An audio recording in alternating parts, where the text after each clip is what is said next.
जहां बीजेपी के प्रशिक्षण शिविर का आज दूसरा दिन है। आपको बता दें, केंद्रीय कृषि मंत्री नरेंद्र सिंह तोमर और कैलाश विजयवर्गीय इसमें शामिल होंगे। वहीं बीजेपी नेताओं को मंत्र दिए जाएंगे। आपको बता दें, बीजेपी के 2 दिवसीय प्रशिक्षण शिविर का आज दूसरा दिन है। विधायकों और मंत्रियों को समझाइश दी जा रही है, उनको रणनीति समझाई जा रही है, मंत्र दिए जा रहे हैं किस तरह से संगठन को मजबूत किया जाए, किस तरह से आगे आने वाले निकाय चुनाव में वो प्रदर्शन करें, जिसके चलते ये प्रशिक्षण शिविर का आयोजन किया जा रहा है। और केंद्रीय कृषि मंत्री नरेंद्र सिंह तोमर और कैलाश विजयवर्गीय आज शिविर में शामिल होंगे।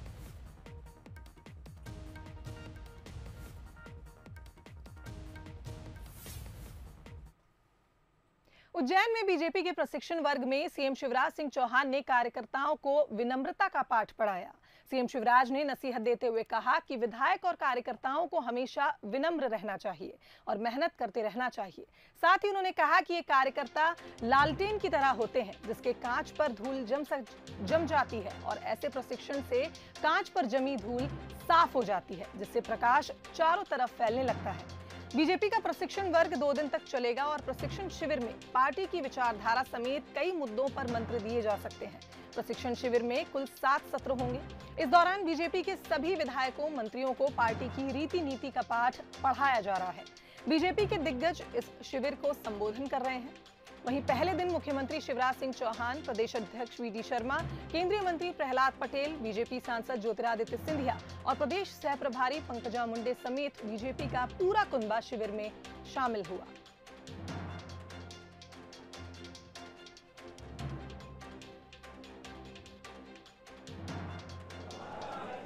से जो जनता जनार्दन ने हमको दिया है, हम उनके कामों को भली भांति पूरा कर सके, हम उनकी सेवा कर सके, हम सेवक की भांति सफल हो सके, हम विनम्र रहे, हम उनके हित में काम करें, हम सड़क बिजली पानी भी दें, पर हम उनके पारिवारिक सहयोगी भी बन सके। और इसके लिए है, इस तरह दिए के ऊपर कांच लगाया जाता है और वो शाम को देखेंगे तो थोड़ा सा धुंधलापन, कालापन या उस पर लौ की जो काई होती है वो जम जाती है, तो उसको साफ करके फिर रखो तो और तेज प्रकाश होता है। उसी तरह अभ्यास वर्ग होता है कि हम आए हैं, कुछ फिर सीखेंगे और उत्साह उमंग से चलेंगे। प्रशिक्षण भाजपा की न सिर्फ संस्कृति है बल्कि संस्कार है, और संस्कृति और संस्कार को प्रशिक्षण के माध्यम से जन जन तक पहुँचाना, यही हमारे परिवार का विचार है। और आज प्रशिक्षण के माध्यम से हम जनता की सेवा करने जा रहे हैं। प्रशिक्षण जीवन में कभी खत्म नहीं होता और इसलिए कोई व्यक्ति परिपूर्ण नहीं होता। सीखो और करो, सीखो और करो, जो अटल जी कहते थे और जो हमारे प्रधानमंत्री जी कहते हैं कि प्रशिक्षण के माध्यम से सबका साथ, सबका विकास। मैं पहले तो जनता को और संगठन को धन्यवाद दूंगा कि लगातार उन्होंने हमेशा मार्गदर्शन सही दिया। और अभी 2 दिन का प्रशिक्षण शिविर जो है वो वरिष्ठ जो नेता हमें मार्गदर्शन देंगे, वो मैं मानता हूं कि हमारे क्षेत्र के लिए, पार्टी के लिए और देश के लिए मजबूती प्रदान है। मैं बीजेपी से नाराज नहीं हूं, ये गलत बातें हैं और ये मीडिया की बातें हैं। कोई मैं पार्टी की गाइडलाइन से अलग के काम नहीं कर रहा। बिंद के लोगों की जन भावनाएं हैं, उसके आधार पर ये मैं मांग रखा हूँ, उस मांग पर मैं बात कर रहा हूँ। पत्र लिखूंगा, जो जैसा हो सब कुछ करूंगा, पर मैं पार्टी का सदस्य हूँ, मैं इस कार्यक्रम में आया हूँ। बीजेपी के 2 दिवसीय प्रशिक्षण शिविर में पहुंचे मंत्री गोपाल भार्गव ने सिंधिया समर्थक विधायकों को खिलाड़ी बताया। बंसल न्यूज से बातचीत में उन्होंने कहा कि साथ वाले खिलाड़ी हैं, प्रशिक्षण में कुछ ना कुछ सीखने को मिलेगा। खासतौर से सिंधिया जी के समर्थक जो आए हैं उनको सीखने की जरूरत है, उसकी रीति नीति को समझने की जरूरत है, ना कि गोपाल भार्गव जी को समझने की जरूरत है। नहीं, उनके साथ वाले खिलाड़ी हैं बड़े। खासतौर से सिंधिया जी के गोपाल भार्गव के बयान पर पूर्व मंत्री सज्जन सिंह वर्मा ने तंज कसते हुए कहा कि गोपाल भार्गव समझदार व्यक्ति हैं। सिंधिया समर्थकों को प्रशिक्षण देने की जरूरत नहीं है। सिंधिया समर्थकों को अलग ट्रेनिंग दी जा रही है, जिससे वे किसी और दल में ना जाएं। ना समझदार आदमी गोपाल भार्गव, बाकी ये मूर्ख है। बाकी के लोग बीजेपी वाले काहे को ले जा रहे हैं समझाने, काहे को प्रशिक्षण दे रहे हैं। बात गोपाल भार्गव की मैं सही मानता हूँ, ये तो कांग्रेस से ट्रेनिंग लिए हुए निकले हुए लोग हैं। अब दिक्कत ये आई उनको कि कांग्रेस 15 साल से विपक्ष में थी। सिंधिया के लोगों ने इतना पैसा कभी देखा नहीं था, किसी ने 35 करोड़, किसी ने 50 करोड़। तो वो ट्रेनिंग देने के लिए बुला रहे हैं कि अब कोई और दल पैसा दे तो मत लेना, बीजेपी में ही रहना। उज्जैन में बीजेपी के प्रशिक्षण शिविर में शामिल होने पहुंचे दिग्गज नेताओं ने बाबा महाकाल के दर्शन किए। राज्यसभा सांसद ज्योतिरादित्य सिंधिया, गृह मंत्री नरोत्तम मिश्रा और मंत्री गोपाल भार्गव ने पूजा अर्चना की। तस्वीरों में देख सकते हैं किस तरह से पहली तस्वीर हम राज्यसभा सांसद ज्योतिरादित्य सिंधिया की दिखा रहे हैं। वो बाबा महाकाल के दरबार पहुंचे जहां उन्होंने पूजा अर्चना की। वहीं डॉक्टर नरोत्तम मिश्रा भी पहुंचे, उन्होंने बाबा महाकाल के दर्शन किए। साथ ही पीडब्ल्यूडी मंत्री गोपाल भार्गव भी बाबा महाकाल के दर्शन करने पहुंचे। क्योंकि उज्जैन नगरी बाबा महाकाल की नगरी बोली जाती है, इसलिए सभी दिग्गज नेता पहले बाबा महाकाल के दर्शन करने पहुंचे और उसके बाद प्रशिक्षण शिविर में शामिल हुए। उज्जैन में बीजेपी की पाठशाला चल रही है, जिसमें नए और पुराने विधायकों को पार्टी की रीति नीति सिखाई जा रही है। लेकिन इस बीच कुछ ऐसे बयान भी सामने आए जिनके राजनीति गलियारों में मायने तलाशे जाने लगे हैं। देखिए ये खास रिपोर्ट।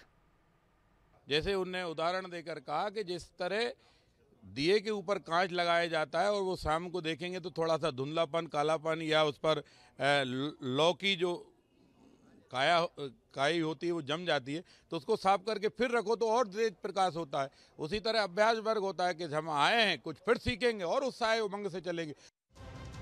विधायकों के प्रशिक्षण वर्ग में ये मंत्र दिए मुख्यमंत्री शिवराज सिंह चौहान ने, जिनका जिक्र वरिष्ठ विधायक रामेश्वर शर्मा ने किया। वैसे तो बीजेपी में प्रशिक्षण शिविर नई बात नहीं है, लेकिन मौजूदा दौर में प्रदेश बीजेपी के लिए ऐसे शिविर बड़े मायने रखते हैं। जिस लालटेन से बीजेपी में सत्ता का प्रकाश हुआ, उस लालटेन की रोशनी लगातार उजियारा फैलाती रहे, इसकी कोशिश में लगी है बीजेपी। खासतौर से सिंधिया जी के समर्थक जो आए हैं उनको सीखने की जरूरत है, उसकी रीति नीति को समझने की जरूरत है, ना कि गोपाल भार्गव जी को समझने की जरूरत है। नहीं, उनके साथ वाले खिलाड़ी हैं बड़े।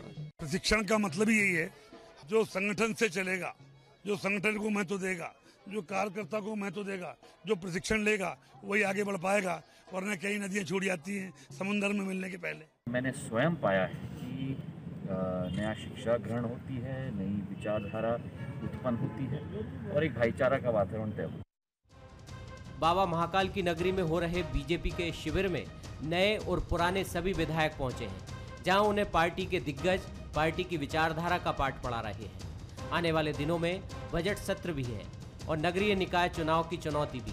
कुल मिलाकर इस पाठशाला का मकसद सभी माननीयों को नई दिशा देना है, लेकिन बीजेपी की इस कवायद के कांग्रेस अपने नजरिए से मायने निकाल रही है।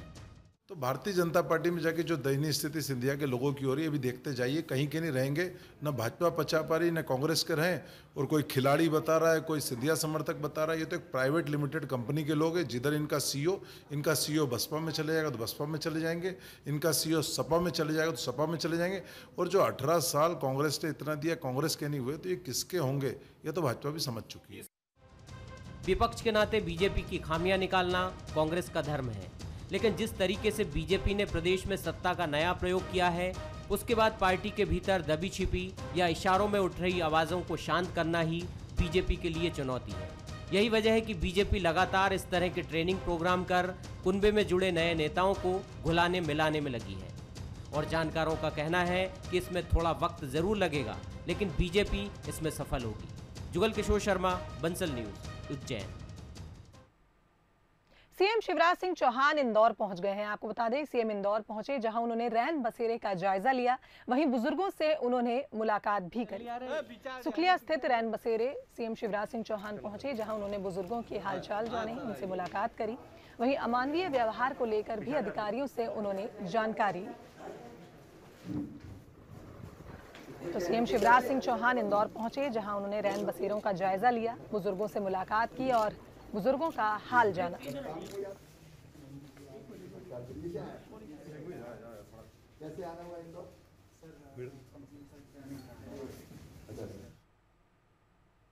मंडला पहुंचे कृषि मंत्री कमल पटेल ने कहा कि पंजाब के गेहूं को कोई नहीं खरीदना चाहता, इसलिए किसान आंदोलन कर रहे हैं। उन्होंने कहा कि पंजाब का गेहूं इतना जहरीला है कि उसे कोई नहीं खाता, इसलिए अगर समर्थन मूल्य नहीं होगा तो उन्हें खरीदार ही नहीं मिलेंगे। इसी के लिए उन्हें किसी ने भ्रमित कर दिया है कि समर्थन मूल्य पर खरीदी बंद हो जाएगी, इसलिए वो किसान आंदोलन कर रहे हैं।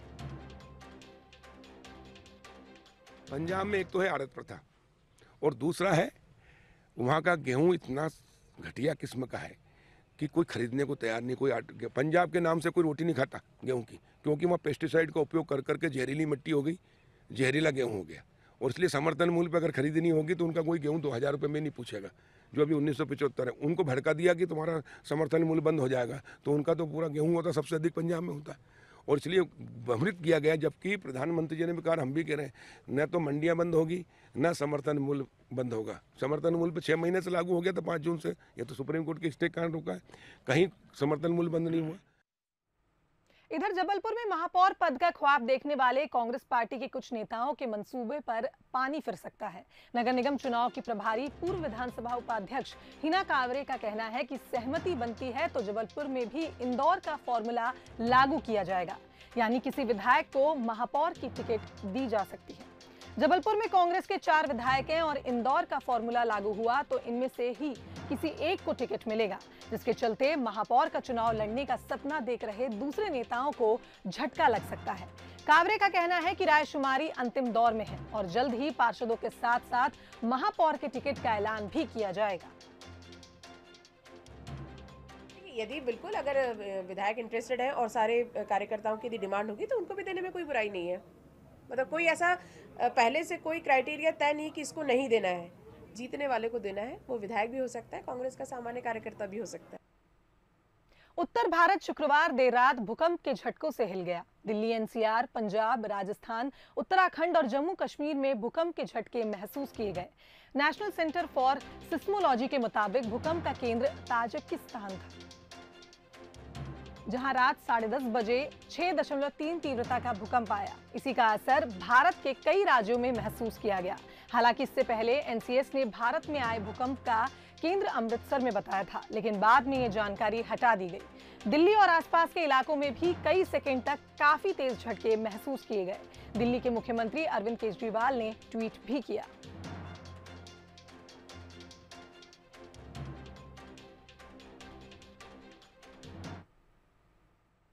भारत चीन के मसले पर राहुल गांधी ने शुक्रवार को केंद्र सरकार को निशाने पर लिया। राहुल गांधी ने आरोप लगाया कि प्रधानमंत्री नरेंद्र मोदी ने देश की पवित्र जमीन को चीन को सौंप दिया। राहुल ने आरोप लगाया कि हमारी जमीन फिंगर 4 तक है। पीएम ने फिंगर 3 से फिंगर 4 तक की जमीन चीन को पकड़ा दी। राहुल ने देपसांग मसले पर भी सवाल उठाए। उन्होंने कहा कि वहां से चीनी सेना पीछे क्यों नहीं हटी। हिंदुस्तान की जमीन, पवित्र जमीन, नरेंद्र मोदी ने चाइना को पकड़ाई है, यह सच्चाई है। हिंदुस्तान की सरकार की निगोशिएटिंग पोजीशन चाइना के साथ स्टेटस को एंटी 2020, अप्रैल 2020, उसको सरकार भूल गई, उसको छोड़ दिया, उसको फेंक दिया। चाइना के सामने नरेंद्र मोदी ने अपना सिर झुका दिया, मत्था टेक दिया। हमारी जमीन फिंगर 4 तक है। नरेंद्र मोदी ने फिंगर 3 से फिंगर 4 की जमीन, जो हिंदुस्तान की पवित्र जमीन है, वो चाइना को पकड़ा दी है। केंद्रीय मंत्री मुख्तार अब्बास नकवी ने राहुल गांधी पर पलटवार किया। उन्होंने कहा कि कांग्रेस देश की सुरक्षा पर बवाल खड़ा कर रही है। कांग्रेस एक परिवार की पार्टी है। जो देश की पुख्ता सुरक्षा नीति है उस पर बवाल किया जा रहा है। ये कुंद बुद्धि से ज़्यादा इसके लिए कुछ नहीं कह सकते आप। ये फैमिली फोटो फ्रेम में फिक्स पार्टी और कुंद बुद्धि पप्पू जी का ये जो कमाल है, इसका तो कोई रास्ता नहीं है। अब ये कुंद बुद्धि का कमाल है या कुंदे की टाल है, ये तो खुद ही कांग्रेस बता पाएगी। इधर पश्चिम बंगाल की मुख्यमंत्री ममता बनर्जी को बड़ा झटका लगा है। टीएमसी के राज्यसभा सांसद और ममता बनर्जी के करीबी माने जाने वाले दिनेश त्रिवेदी ने सदन की कार्रवाई के दौरान इस्तीफा दे दिया। उन्होंने ममता बनर्जी पर बड़ा आरोप लगाया। उन्होंने कहा कि मेरे राज्य में हिंसा हो रही है और मैं कुछ नहीं कर पा रहा हूं।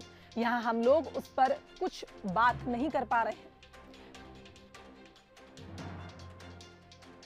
देश के लिए आज मुझे आत्मा ये कह रही है कि यहाँ बैठे बैठे यदि आप चुपचाप रहो और कुछ नहीं कह सकते हो, उससे अच्छा है कि यहाँ से आप त्याग पत्र दो और जाके बंगाल की भूमि में इसके लिए भी ड्यू प्रोसेस है। माननीय चेयरमैन साहब को कहता हूँ, मैं आज यहाँ से इस्तीफा दे रहा हूँ और देश के लिए, बंगाल के लिए हमेशा जिस प्रकार लिए भी एक ड्यू प्रोसेस काम करूंगा।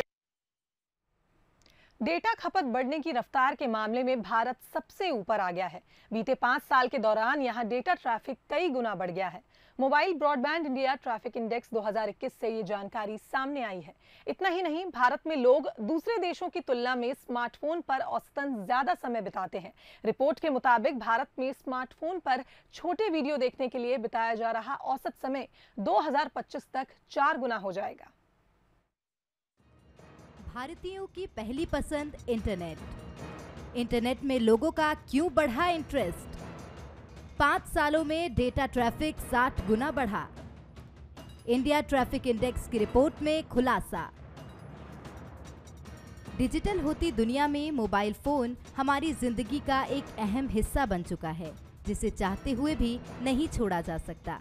इसे कई लोग नोमोफोबिया भी कहते हैं, यानी फोन की लत, और इस लत की चपेट में हम भारत के लोग सबसे आगे हैं। भारतीय यूजर डाटा और फोन में फंस कर रह गया है। इंडिया ट्रैफिक इंडेक्स 2021 की रिपोर्ट भी इसी ओर इशारा कर रही है। रिपोर्ट के मुताबिक भारतीयों ने स्मार्टफोन पर हर रोज करीब 5 घंटे बिताए, यानी कि लोग साल के 1800 घंटे मोबाइल को दे रहे हैं, जो कि पूरी दुनिया में सबसे ज्यादा है। रिपोर्ट की माने तो 5 साल में डेटा ट्रैफिक में करीब 60 गुना की बढ़ोतरी हुई है। साल 2020 में डेटा ट्रैफिक में 4G का करीब 99% योगदान था। डेटा कंज्यूमिंग में भारत बड़े बाजारों में शामिल है और यहाँ हर भारतीय प्रति महीने 13.5 GB से ज्यादा डेटा इस्तेमाल कर रहा है। इतना डेटा का यूज करने के पीछे लोगों के अपने तर्क हैं। मैं मूवी डाउनलोड करता हूँ सोशल मीडिया पे, फेसबुक, व्हाट्सअप सब यूज़ कर ऑनलाइन क्लासेस सब लेता हूँ। कुछ इंटरनेट पे सर्फिंग के लिए इस्तेमाल कर रहे हैं, एंटरटेनमेंट के लिए इस्तेमाल कर रहे हैं, सोशल नेटवर्किंग के लिए इस्तेमाल कर रहे हैं, पढ़ाई के लिए भी इस्तेमाल कर रहे हैं उस बच्चे को।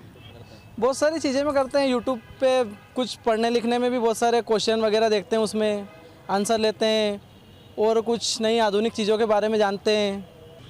अभी तो सबसे ज़्यादा इंटरनेट का यूज़ हम ऑनलाइन क्लासेस लेने के लिए ही कर रहे थे, जो भी चीज़ों का ऑनलाइन पढ़ाई या ऑनलाइन क्लासेस, क्योंकि प्रॉपर नोट्स नहीं मिल पा रहे थे। पुराने ज़माने में इंटरनेट के जरिए वेबसाइट ब्राउज किए जाते थे या ईमेल भेजे जाते थे, लेकिन आज के इस आधुनिक युग में 6 इंच की स्क्रीन में इंटरनेट जैसी तमाम सुविधाएं मौजूद हैं। इसके इस्तेमाल से व्यापार, शिक्षा, चिकित्सा, परिवहन, स्कूलों, कॉलेजों और निजी जीवन के हर क्षेत्र में काम करना आसान हो गया है। लेकिन जितना इसका फायदा है, उससे कहीं ज्यादा नुकसान भी है। सबसे पहला नुकसान ये है कि इंटरनेट और फोन पर लोग ज्यादा समय दे रहे हैं, जो वक्त की बर्बादी है। कई लोग किसी को बदनाम करने, ऑनलाइन गलत प्रचार करने के लिए भी इसका इस्तेमाल कर रहे हैं। साथ ही इंटरनेट पर कई ऐसे वेबसाइट हैं जिन पर अश्लील चीजें हैं, जिस वजह से कम उम्र के बच्चों को गलत शिक्षा मिल रही है। वहीं लोगों की प्राइवेसी, हैकिंग और धोखाधड़ी जैसी घटनाएं भी बढ़ी हैं। इंटरनेट के भी बहुत सारे पॉजिटिव वाइब्स भी है और नेगेटिव वाइब्स भी है। जैसे कि आज हम देख रहे हैं कि हम ऑनलाइन बिल जमा कर रहे हैं, ऑनलाइन शॉपिंग कर रहे हैं, हम लोग हर चीज़ आजकल स्कूल, बच्चों के स्कूल ऑनलाइन हो गए हैं। इसके डिसएडवांटेजेस यही हैं कि हम ऑनलाइन जब हम शॉपिंग कर रहे हैं तो हम पूरा का पूरा डेटा उस पर डाल रहे हैं, अपना नाम, एड्रेस, फ़ोन नंबर सब कुछ डाल रहे हैं। तो मोस्टली 50 to 60% कंपनीज वो हमारा डेटा को सेल कर रहे हैं उसी जगह। तो उस तरीके से हमें काफ़ी नुकसान हो सकता है। आज मोबाइल और उसमें इंटरनेट घर घर तक पहुंच चुका है और बच्चे से बूढ़े तक हर कोई इसका इस्तेमाल कर रहा है। भले ही लोग इंटरनेट को मनोरंजन के रूप में या व्यापार के लिए इस्तेमाल कर रहे हों, लेकिन ये भी सच है कि आने वाला वक्त 5G का है, जहां ज्यादा डेटा और तेज स्पीड लोगों को और लुभाएगी। ऐसे में डेटा ट्रैफिक का ग्राफ कितना बढ़ेगा ये कहना मुश्किल है, लेकिन जरूरत है कि लोगों को इसके फायदे और नुकसान के बारे में पता हो, ताकि लोग डिजिटल होती दुनिया में नोमोफोबिया से बच सकें। Bureau report, Bansal news. आगे बढ़ते हैं, खबर मंडला से है जहां पुलिस और नक्सलियों में मुठभेड़ हो गई। आपको बता दें, मोती नाला क्षेत्र में, थाना क्षेत्र में ये मुठभेड़ हुई जिसमें नक्सलियों के होने की पुलिस को सूचना मिली थी और पुलिस इलाके में सर्चिंग लगातार जारी है। पुलिस के इलाके में सर्चिंग जारी है और ये मुठभेड़ नक्सलियों और पुलिस के बीच हुई। मोती नाला थाना क्षेत्र का ये मामला बताया जा रहा है।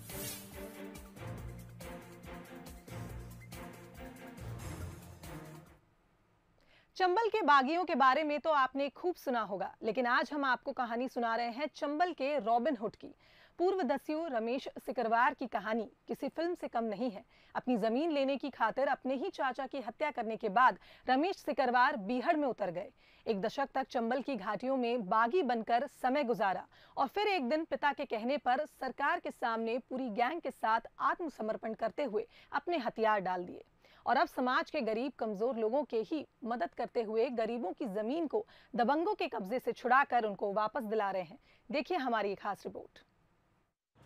खाट पर बैठकर हाथों में आईना लेकर खुद को निहारते हुए मूंछों पर ताव देने वाला ये शख्स और कोई नहीं बल्कि चंबल के बीहड़ों में एक दशक तक राज करने वाले पूर्वदस्यु रमेश सिकरवार हैं।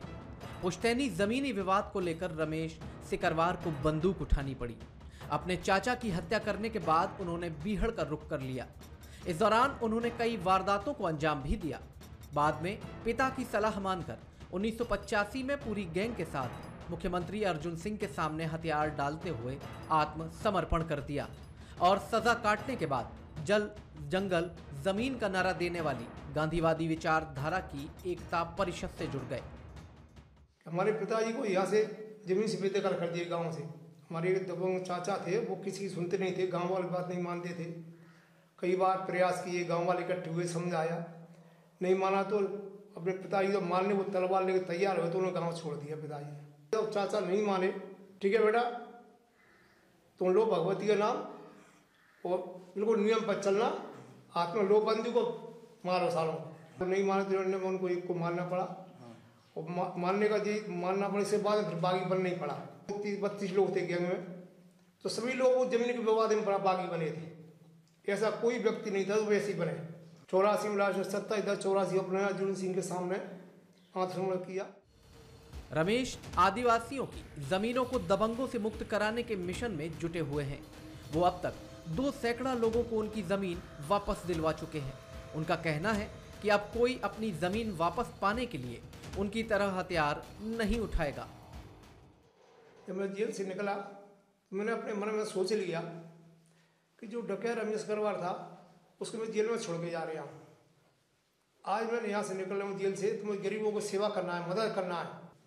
वो आज मेरा काम है कि हर एक गाँव में गरीब साहब को अन्याय हो रहा है तो गाँव में जाते हैं, सरपंच को मेम्बर को गाँव में बुला लेते हैं, इकट्ठा हो गए सब लोग। सुपर से मैंने देखा यहाँ दबंग लोगों का आतंक है, आदिवासी परेशान है, हर एक आदमी कब्जा कर रहे हैं। आदिवासी गरीब सीधी लोगों के पास पैसा है नहीं देने को, कोई प्रशासन गरीबों को कोई नहीं सुनता है।